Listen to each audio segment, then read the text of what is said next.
Nakaswerte talaga ang Hinebra sa bigman na ito at yung may kontratang pinirmahan sa TNT na si RHJ.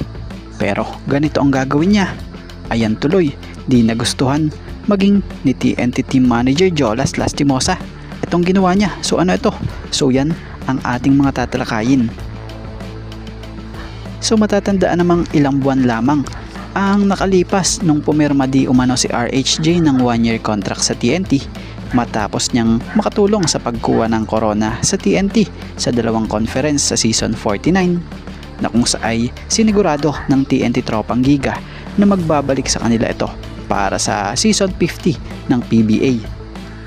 So ang status nga ni RHJ sa TNT nga kaya pinapirma ito ay kahit hindi ito maglalaro, babayaran si RHJ para makapagpahinga at makarecover.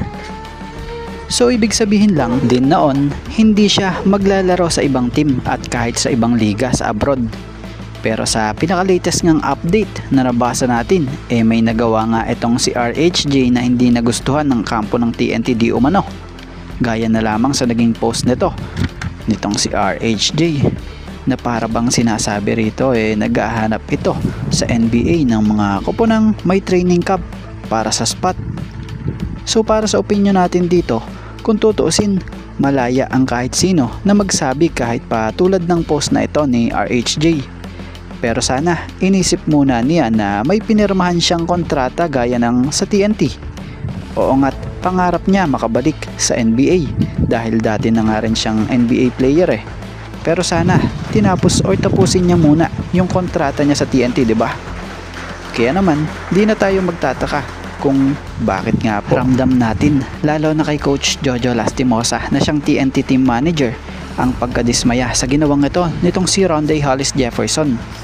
So kaya naman kung sakali kahit na magkaroon ng teams sa NBA na magka-interest sa serbisyo nitong si RHJ, hindi di umano ito mapapayagan mag-sign sa ibang liga dahil sa may kontrata pangaraw ito na pinirmahan sa TNT. At patungkol naman tayo dito kay Troy Rosario. Masasabi na talaga namang maswerte ang Hinebra kay Troy dahil sa sipag nito. Lalo pa ngayon kung yung iba nga pabaka-bakasyon, pero itong si Troy Rosario parang hindi off season. Tuloy lang ang grind para sa mapakagandang pagpapakondisyon. So napakaganda nga ng ginagawang paghahandang ito ni Troy Rosario for upcoming season 50 ng PBA para sa team ng Barangay Hinebra. Dahil kita mo nga sa mga IG post nito credit po ang patuloy niyang pagpapalakas. Lalo na isa na dyan yung tinetrain niya, talaga yung shooting niya. So goods ito para sa Hinebra dahil yung tulad ni Troy Rosario na big man yung talagang kinakailangan nila. Masipag, matyaga at walang arte pagdating sa court, kayod lang ng kayod. Kaya hindi na tayo magtataka na dumating ang araw mas maraming pahihirapan pa itong mga katunggali niya.